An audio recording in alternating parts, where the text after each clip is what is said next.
సింహంలో బ్రతుకు నువ్వు ఉద్యోగంలో చేరి గాడి చాకరీ చేస్తావా? అవును సార్, మా ఇల్లు గడవడమే చాలా కష్టంగా ఉంది. దయచేసి నాకు ఏదైనా పని ఇప్పించండి సార్. వద్దులే బాబు, నిన్న నా దగ్గర ఉద్యోగంలో పెట్టుకుంటే నా ఫ్యాక్టరీని ప్యాకెట్ క్లబ్ గా చేస్తావు. నమస్కారం బాబు. ఏంటే ఇంట్లో గడవడం చాలా కష్టంగా ఉంది, ఏదైనా పని ఇప్పిస్తే చేసుకుంటాను సార్. చేసుకున్న పెళ్ళాన్ని చూసి మురిసిపోవడానికి పేకాడడానికి నీకు టైం సరిపోవడం. నువ్వేం పని చేస్తావా? వెళ్ళా కానీ రా, నీ జీవితంలో నువ్వు ఏం పని చేసావో నీకు పని ఏమంటావు? మీరు ఏ పని ఇచ్చినా చేస్తాను సార్. చూడు బాబు, పని చేయడం అంటే పేకాటం కాదు. అవన్నీ నీకు పడవగాని వెళ్ళు.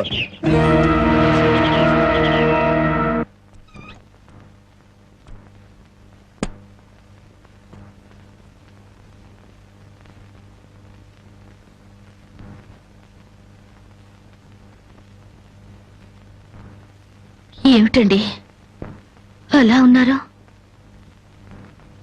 మొహం ఏంటిలా వాడిపోయింది? ఏం లేదు జానకి. మీరు మనసులో ఏదో బాధపడుతున్నారు, నాతో చెప్పరా? జానకి, ఎవరిని పనివ్వమని అడిగినా ఎగతాళి చేసి మాట్లాడుతున్నారు.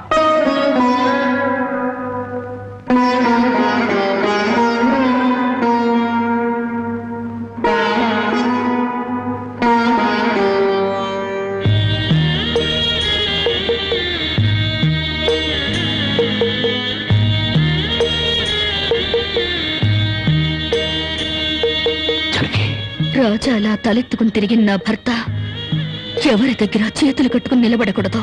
అందుకని తలిపుట్టమంటావా?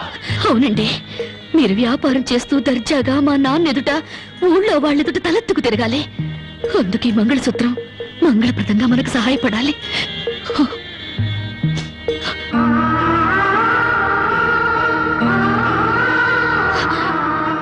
ఏమండి, మీరు కంట తడి పెడుతున్నారా?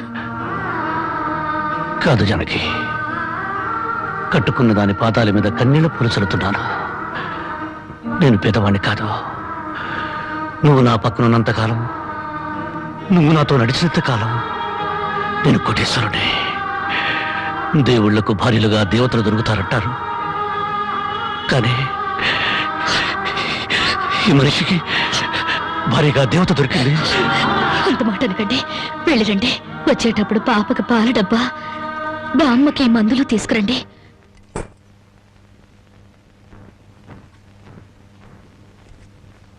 అల్లుడు అల్లుడు అల్లుడు అల్లుడు నీకు సంగతి తెలుసా? ఊళ్ళో ప్యాకాట పోటీలు బ్రహ్మాండంగా జరుగుతున్నాయి. గెలిస్తే లక్షలు వస్తాయి. ఒక్కసారి నువ్వు కూడా ఆటలో కూర్చుంటే. వద్దుమా, నేను పేకాట ఆడడం ఎప్పుడూ మానేశాను. అబ్బా, ఆ మానేసేదేదో ఇవాళ ఆడి మానే. కోటీశ్వర్ల అమ్మాయిని పెళ్ళంగా తెచ్చుకుని కూడు కూడా పెట్టలేకపోతున్నావు. ఆ పిల్లకి ఎప్పుడైనా పట్టుచీర కొని పెట్టావా? ఆ పాపకు గౌను కొన్నావా? నా మాట విని పౌరుషంగా దిగు, ధైర్యం చెయ్యి. వచ్చినా పోయినా ఇవాళే ఆఖరి రోజు. పెద్దోళ్ళు ఏం చెప్పారు? ఎక్కడ పోగొట్టుకుంటే అక్కడే ఎత్తుక్కోమన్నారు. నా మాటని రాళ్ళుడు రాళ్ళుడు.